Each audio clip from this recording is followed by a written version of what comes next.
Long before Norman Lear revolutionized television with All in the Family, there was a groundbreaking show that dared to tackle racism, teen pregnancy, and homophobia in 1969.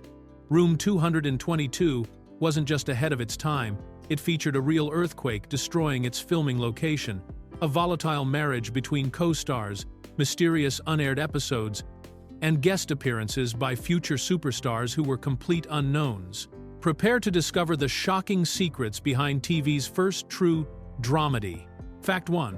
The school building literally collapsed. When the creators of Room 222 chose Los Angeles High School as the exterior face of their fictional Walt Whitman High, they had no idea they were selecting a building that would literally crumble during the show's run.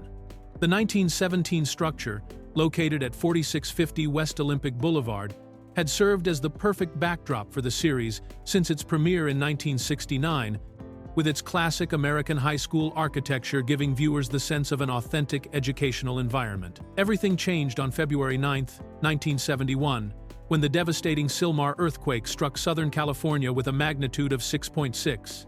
The powerful tremor caused such severe structural damage to the historic Los Angeles High School building that it was immediately condemned by safety officials. The building that had appeared in the opening credits and countless exterior shots throughout the first 2 seasons was no longer safe for students, let alone television production crews. The earthquake created an immediate logistical nightmare for the show's producers at 20th Century Fox. They had built their entire visual identity around this specific location, and suddenly their primary filming site was marked for demolition. Production teams scrambled to find suitable replacement locations that could maintain the show's visual continuity without jarring viewers who had grown accustomed to seeing the familiar facade week after week. The solution came in the form of University High School, also known as Uni, located elsewhere in Los Angeles. While the interior classroom scenes had always been filmed on studio soundstages at 20th Century Fox, the exterior campus shots were completely relocated to this new school. The transition was handled so smoothly that most viewers never noticed the change, though eagle-eyed fans could spot the architectural differences if they looked closely enough. This real-world disaster becoming part of television history demonstrates how external forces beyond anyone's control can dramatically impact even the most carefully planned productions. Fact 2. ABC almost canceled after 6 episodes. Room 222 came dangerously close to becoming a television footnote rather than the groundbreaking series it ultimately became, as ABC executives were prepared to pull the plug after witnessing dismally low ratings during its first season. The show premiered on September 17, 1969, with high hopes from creator James L. Brooks and the network, but audiences initially seemed uninterested in this new approach to television storytelling that blended comedy with serious social issues. The ratings were so weak that ABC was actively planning to cancel the series after just 1 season, viewing it as a failed experiment that wasn't connecting with viewers. Network executives had little patience for shows that didn't immediately find their audience, especially during an era when television was dominated by lighter fare like variety shows and traditional sitcoms. The concept of a half-hour dramedy set in an integrated high school was simply too ahead of its time for mainstream audiences to embrace right away. However, the show's fate took a dramatic turn when the 1970 Emmy nominations were announced, and Room 222 received multiple nods, including Outstanding New Series. This sudden recognition from the television industry gave ABC executives pause and made them reconsider their cancellation plans. The Emmy nominations served as validation that the show had artistic merit and potential, even if it hadn't yet found commercial success. When the Emmy ceremony took place in the spring of 1970, Room 222 won 3 major awards: Outstanding New Series, Outstanding Supporting Actor for Michael Constantine, and Outstanding Supporting Actress for Karen Valentine. These wins completely changed the show's trajectory at ABC, as the network realized they had a critically acclaimed series on their hands that simply needed more time to develop its audience and find its rhythm in the competitive television landscape. Fact 3. The laugh track vanished mid-season.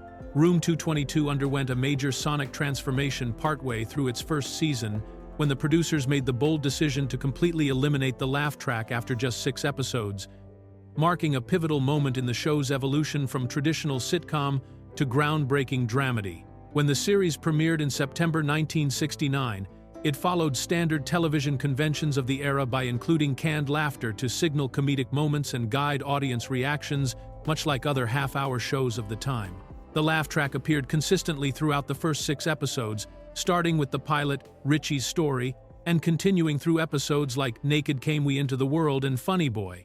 However, everything changed with the 7th episode titled Teachers Dropping Out, which aired without any artificial laughter whatsoever. This wasn't an accidental omission or technical error, but rather a deliberate creative choice by creator James L. Brooks and producer Gene Reynolds, who had been fighting with network executives to remove what they saw as an outdated element that undermined their serious storytelling goals. The creators believed that the laugh track was actively working against the show's mission to address real social issues like racism, teen pregnancy, and educational challenges facing American youth.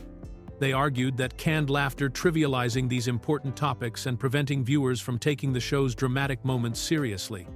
The artificial prompting also felt particularly inappropriate during scenes dealing with discrimination or personal struggles that the characters faced at Walt Whitman High School. By removing the laugh track, Room 222 became one of the first half-hour television series to successfully blend comedy and drama without relying on audience manipulation techniques. This decision helped establish the template for what would later become known as the dramedy format, paving the way for future shows that would similarly balance humor with substantive social commentary. Fact 4. Denise Nicholas married Bill Withers during filming. While Room 222 was still in production, co-star Denise Nicholas entered into a tumultuous marriage with one of the biggest soul music stars of the era, Bill Withers, whose hits like Lean on Me and Ain't No Sunshine had made him a household name across America. The couple wed on January 17, 1973, during the show's 4th season, bringing together 2 prominent African-American entertainers at the height of their respective careers. However, their relationship had been marked by serious problems even before they exchanged vows, with documented incidents that painted a troubling picture of their volatile dynamic. In November 1972, while Nicholas was filming The Soul of Nigger Charlie in Tucson, Arizona, she reported to authorities that Withers had flown to her location and physically assaulted her in her motel room after she had threatened to end their relationship during a telephone conversation. Despite the severity of the incident, Nicholas chose not to press charges against the Grammy-winning musician. According to music industry insider Clarence Avant, who knew both parties well, their wedding day itself was fraught with tension and red flags that suggested the union was doomed from the start. Avant later recalled that Nicholas appeared to be crying during the ceremony and even expressed doubts about Withers' feelings for her, while Withers seemed more interested in the status that came with marrying a Hollywood actress than in building a genuine partnership. The marriage lasted barely longer than a year, with Nicholas filing for divorce in April 1974 and the proceedings being finalized by December of that same year. Withers channeled his emotional turmoil from the failed relationship into his 1974 album Plus Justments, which music critics have described as an intensely personal diary of his romantic struggles. During this period, Fact 5, Karen Valentine was discovered. While fumbling, Karen Valentine's path to Emmy-winning stardom began with what most actors would consider a disastrous audition, but director Gene Reynolds saw something special in her apparent nervousness and mistakes that convinced him she was perfect for the role of student teacher Alice Johnson. When Valentine walked into the audition room for Room 222 in 1969, she was just another young actress hoping to land a regular television role, but her performance didn't go according to plan. During the audition, Valentine struggled with her lines, fumbled through her delivery, and displayed what many would interpret as signs of inexperience or poor preparation. Most casting directors would have dismissed her immediately and moved on to the next candidate, but Reynolds had a different reaction entirely. Instead of seeing her awkwardness as a liability, he recognized that her natural tendency to stumble and appear flustered was actually brilliant comedic timing that couldn't be taught or manufactured. Reynolds understood that the character of Alice Johnson was supposed to be an enthusiastic but insecure student teacher who often found herself in over her head while trying to navigate the complexities of education and adolescent behavior. Valentine's genuine nervousness and tendency to fumble perfectly matched the character's personality, creating an authentic portrayal that would resonate with audiences who had encountered similar teachers in their own educational experiences. The director's instincts proved absolutely correct when Valentine's performance as the eager, sometimes bumbling Alice Johnson, became one of the show's most beloved elements. Her natural comedic gifts, which had initially appeared as audition mistakes, helped her win the 1970 Emmy Award for Outstanding Supporting Actress in a Comedy Series. Valentine's success demonstrated how sometimes the most unconventional auditions can reveal exactly the right performer for a role, especially when casting directors are willing to look beyond surface-level polish to find authentic emotional truth. Fact 6. Future stars appeared as complete unknowns. Room 222 served as an unexpected launching pad for numerous actors who would later become major Hollywood stars, with the show's casting directors having an uncanny ability to spot talent years before these performers achieved widespread fame. During its 5-season run from 1969 to 1974, the series featured guest appearances by actors who were complete unknowns at the time but would eventually become household names across multiple entertainment genres. Among the most notable future stars was Chuck Norris, who appeared as himself in a 1970 episode called Dreams of Glory, where he played a karate instructor helping a bullied student build confidence. At the time, Norris was primarily known in martial arts circles but had not yet launched his action movie career that would make him a cultural icon. Similarly, Mark Hamill made a guest appearance years before he would become famous as Luke Skywalker in the original Star Wars trilogy, while Kurt Russell appeared on the show during his transition from Disney child actor to serious dramatic performer. Richard Dreyfuss guest starred in the Valediction episode as Stan Siebert, a nonconformist student chosen as valedictorian, several years before his breakthrough performances in Jaws and The Goodbye Girl would establish him as a major movie star. Rob Reiner appeared multiple times on the series, showcasing his acting abilities before he became better known as a groundbreaking television director and filmmaker. Cindy Williams also made guest appearances before achieving fame as Shirley on Laverne and Shirley.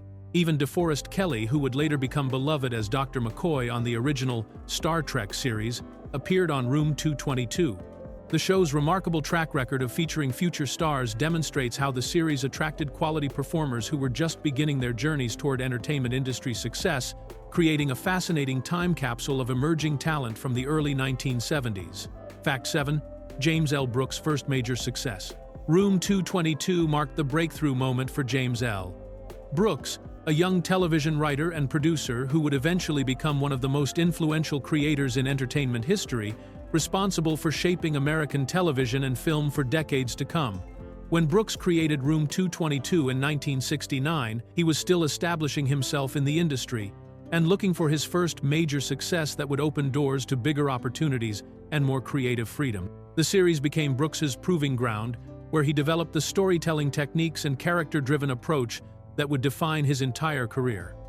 Working on Room 222 taught him how to balance comedy with serious social issues, a skill that would become his trademark in later projects. The show's success also demonstrated his ability to create authentic characters dealing with real-world problems, rather than relying on superficial gags or situations that existed purely for laughs. After Room 222 established his reputation as a talented creator who could handle both entertainment and meaningful content, Brooks went on to create The Mary Tyler Moore Show in 1970, which became one of the most acclaimed sitcoms in television history. He followed that success with Rhoda, Taxi, and eventually The Simpsons, which became the longest-running American animated series and cultural phenomenon that continues today. Brooks also transitioned successfully into filmmaking, writing and directing movies like Terms of Endearment, Broadcast News, and As Good as It Gets, earning multiple Academy Awards along the way. His career trajectory from Room 222 to becoming a Hollywood legend demonstrates how the series served as the essential foundation that launched one of entertainment's most successful and respected careers. Without the experience and credibility he gained from Room 222, Brooks might never have had the opportunity to create the iconic shows and films that followed. Fact 8. The show predated relevant TV by 2 years. Room 222 was quietly revolutionizing television by addressing controversial social issues a full season and a half before Norman Lear's All in the Family premiered in January 1971. It received widespread credit for introducing relevant programming to American audiences. While Lear is often praised as the pioneer who brought real-world problems to primetime television, Room 222 had already been tackling these same difficult topics since its debut in September 1969, making it the true trailblazer of socially conscious entertainment. The Television Academy Foundation has officially recognized that Room 222 predated Lear's approach to using comedy formats to discuss serious contemporary issues, noting that the show was addressing racism, sexism, homophobia, drug use, illiteracy, guns in schools, Vietnam War veterans, venereal disease, and teenage pregnancy long before these subjects became accepted parts of television programming. Episodes dealt with students facing discrimination, teachers struggling with substance abuse, and families grappling with the social upheaval of the late 1960s and early 70s. What made Room 222's approach particularly groundbreaking was how naturally these issues emerged from the high school setting rather than feeling forced or preachy like some later shows that tackled similar themes. The series explored a 1971 episode called What is a Man? That centered on anti-gay harassment years before such topics were commonly discussed on television, and regularly featured storylines about racial integration and civil rights in ways that felt authentic to the educational environment. The show's pioneering role in relevant programming has been somewhat overshadowed by the louder, more confrontational style of All in the Family. But television historians recognize that Room 222 established the template for using entertainment to address social problems, paving the way for everything that followed in socially conscious television programming during the 1970s and beyond. Fact 9. One episode was filmed but never aired. Hidden somewhere in the archives of 20th Century Fox Television lies a complete episode of Room 222 that audiences have never seen, creating one of television's most intriguing mysteries about what content could have been deemed too controversial or problematic to broadcast during the show's 5-season run. Official records indicate that the series produced 112 episodes that aired between September 1969 and January 1974, but there was actually a 113th episode that was fully filmed, edited, and prepared for broadcast, but never made it to television screens. The existence of this lost episode raises fascinating questions about what storyline or content might have crossed the line for ABC network executives, especially considering that Room 222 had already tackled numerous controversial subjects, including racism, drug use, teen pregnancy, and anti-gay harassment throughout its regular episodes. Given that the show had built its reputation on addressing difficult social issues that other programs avoided, whatever content appeared in this unaired episode must have been particularly sensitive or problematic to warrant complete suppression. Television historians and fans have speculated endlessly about the possible reasons for the episode being shelved, with theories ranging from content that was deemed too politically charged during the volatile early 1970s to storylines that might have offended advertisers or religious groups who had significant influence over network programming decisions. Some researchers believe the episode might have dealt with topics like interracial relationships, Vietnam War protests, or student activism in ways that network executives felt were too inflammatory for primetime audiences. Despite decades of interest from television scholars and Room 222 enthusiasts, no detailed information about the episode's plot, guest stars, or specific content has ever been released publicly by Fox or any former cast and crew members, making it one of the most enduring unsolved mysteries in television history. Fact 10. Karen Valentine's dating game disaster. Before Karen Valentine became an Emmy-winning actress on Room 222, she made what she later described as a deeply regrettable appearance on The Dating Game, where her experience with the show's format turned into such an uncomfortable situation that she desperately wanted to escape the entire arrangement. As a young, aspiring actress in the mid-1960s, Valentine thought appearing on the popular game show would be harmless fun and good exposure for her budding career, but the reality proved far more troubling than she had anticipated. The concept of The Dating Game involved a female contestant asking questions to 3 hidden male bachelors before choosing one for a date, with the show providing prizes like dinner and entertainment at upscale venues around Los Angeles. Valentine participated in this process and selected her bachelor based on his answers to her questions, but she quickly discovered that her chosen date had completely different expectations about what their evening together would involve. When Valentine met her bachelor for their arranged date, she was shocked to learn that he believed their encounter was supposed to include physical intimacy apparently assuming that the television show had somehow arranged for more than just dinner and a show. Valentine later recalled feeling extremely uncomfortable when the man made it clear that he expected them to make out in the limo and treated their first meeting as if it were a serious romantic relationship rather than a televised game show prize. The experience was so unpleasant that Valentine wished she could simply cancel the entire date and forfeit whatever prizes the show had offered, telling interviewers decades later that she would have preferred to save the money and avoid the awkward situation entirely. She described the encounter as awful and sleazy, noting that The Bachelor seemed to think the show had arranged something far more intimate than the innocent entertainment that had actually been planned. Fact 11. The real life school had 0 students. The fictional Walt Whitman High School portrayed in Room 222 appeared to be a relatively small, intimate educational environment where teachers like Pete Dixon could maintain close relationships with their students, but the actual Los Angeles high school that served as the exterior filming location was a massive institution housing approximately 3,000 students, making it one of the largest high schools in all of California. This dramatic difference between the show's portrayal and reality created an interesting contrast between the personal, family-like atmosphere depicted on screen and the sprawling urban campus that viewers saw in establishing shots. Los Angeles High School, located at 4650 West Olympic Boulevard, had been serving the diverse communities of mid-city Los Angeles since 1873, growing into an enormous educational complex that covered multiple city blocks and required extensive administrative staff to manage its vast student population. The school's size meant that it operated more like a small college than the typical American high school, with students navigating crowded hallways, competing for limited resources, and often feeling lost in the sheer scale of the institution. The irony of using such a large school to represent the close-knit Walt Whitman High was not lost on some observant viewers who noticed the disconnect between the massive building shown in exterior shots and the intimate classroom dynamics portrayed in the series. While Room 222 focused on personal stories involving individual students and their relationships with caring teachers, the real Los Angeles high school students were dealing with the challenges of overcrowding, limited personal attention from faculty, and the impersonal nature of large institutional education.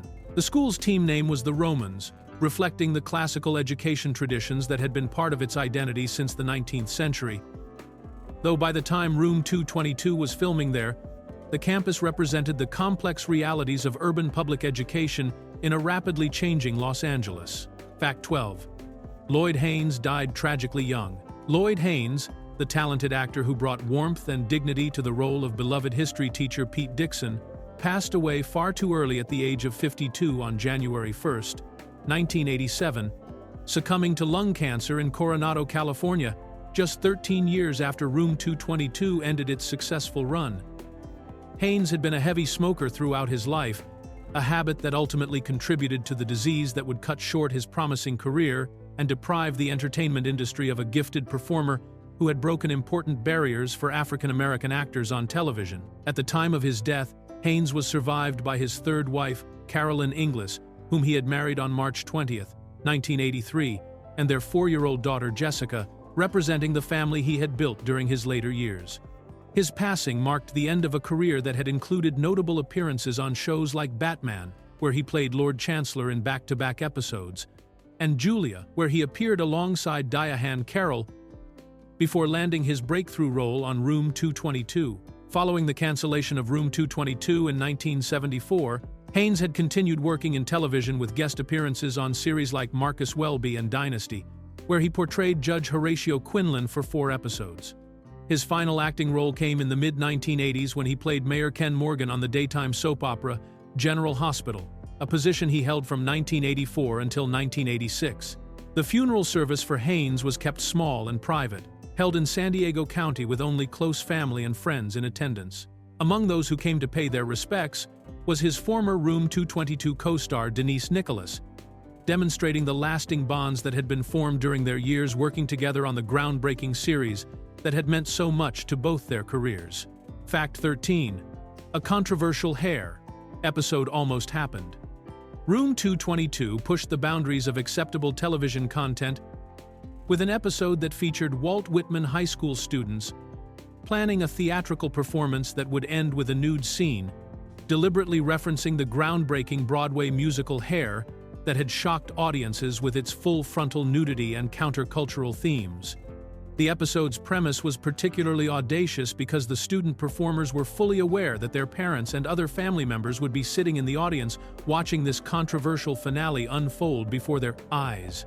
The storyline emerged during the show's second season when student teacher Alice Johnson eagerly volunteered to serve as faculty advisor for the annual junior class night musical presentation after a longtime teacher resigned from the position. Principal Kaufman was initially reluctant to appoint the inexperienced Alice to oversee such an important school event, but he eventually agreed under pressure from Pete Dixon and guidance counselor Liz McIntyre, who believed she deserved the opportunity to prove herself.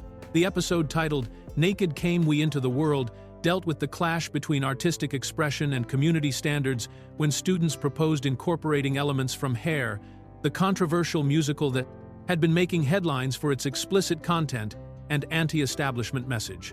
The Broadway show had opened in 1968 and become notorious for its nude scene at the end of the first act, making it a symbol of the sexual revolution and generational rebellion that characterized the late 1960s. What made the Room 222 episode particularly shocking was the casual way the high school students discussed plans to remove their clothing during the performance, treating it as a natural form of artistic expression while completely ignoring the potential scandal it would create among their conservative parents and the broader school community, demonstrating just how far the show was willing to go in exploring the cultural conflicts of its era. Fact 14. The show won more awards than expected. Room 222 achieved far greater critical recognition than anyone anticipated for a show that initially struggled with poor ratings, earning an impressive total of 7 Golden Globe nominations and 8 Emmy nominations during its 5-season run from 1969 to 1974. This level of industry acclaim was particularly remarkable considering that the series had come close to cancellation after its first season due to weak audience numbers, demonstrating that television critics and industry professionals recognized the show's artistic merit even when general viewers were slow to embrace its groundbreaking approach. The series reached its peak recognition during the 1970 awards season when it swept 3 major Emmy categories in a single night, taking home Outstanding New Series, Outstanding Supporting Actor in a Comedy Series for Michael Constantine's portrayal of Principal Seymour Kaufman, and Outstanding Supporting Actress in a Comedy Series for Karen Valentine's performance as student teacher Alice Johnson.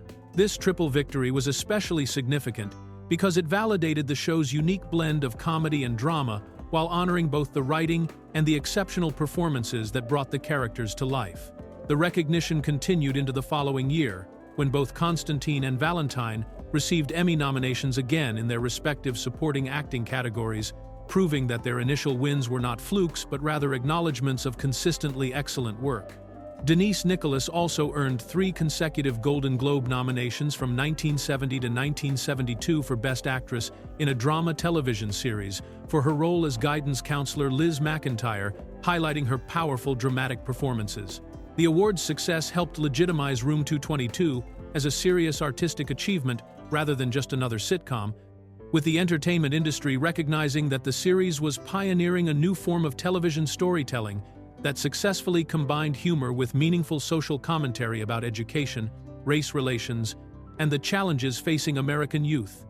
Fact 15. Chuck Norris taught real karate on set. Chuck Norris brought authentic martial arts instruction to Room 222 when he appeared in the second season episode Dreams of Glory, playing himself as a karate master who helps a diminutive student named Larry Ellison build confidence after being bullied by larger classmates at Walt Whitman High School. The episode aired on November 25, 1970, during a time when Norris was primarily known within martial arts circles rather than as the action movie star he would later become, making his appearance on the show a genuine educational opportunity rather than a celebrity stunt. The storyline followed Larry, a small student who lacked self-confidence because of his size and was being mercilessly taunted by a much larger fellow student named Vic Martin, prompting teacher Pete Dixon to suggest that Larry take up karate to improve his self-esteem and ability to defend himself. When Larry begins studying under Norris's character, the martial arts champion didn't simply go through the motions for the cameras but actually provided real instruction to actor Eric Laneuville, who played Larry in the episode. Norris took the educational aspect of his role seriously, teaching Neuville genuine karate techniques and principles during filming, rather than just showing him how to fake martial arts movements for television. This authentic approach aligned perfectly with the show's commitment to addressing real issues facing teenagers, as bullying and self-confidence problems were genuine concerns that many young viewers could relate to from their own school experiences. The episode demonstrated how learning martial arts could provide both physical skills and mental discipline to help young people cope with difficult social situations, with Norris serving as a credible instructor whose expertise extended far beyond acting. This guest appearance occurred years before Norris would become famous for action films like Good Guys Wear Black, which coincidentally featured Lloyd Haynes in a supporting role, creating an interesting connection between the two actors.